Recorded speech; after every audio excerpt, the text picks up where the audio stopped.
araw po, ako po si Jelly Cabdisino Cruz ng Grade 6 Archimedes. Ito po ang aking simpleng paraan sa paggawa ng cookies and cream flavored pastillas. Una, durugin ang mga cookies.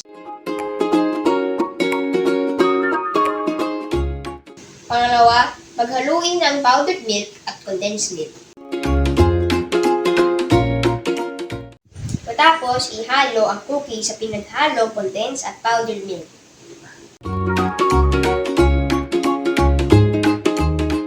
Lagyan ng konting oil ang kamay sa pagbilog na hinalo ng mga ingredients.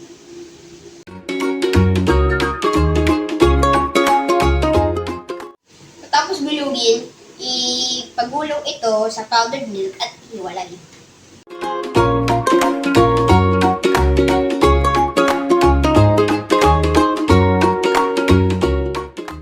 Ito na po aking finished product ng aking version ng paggawa ng cookies and cream pastillas.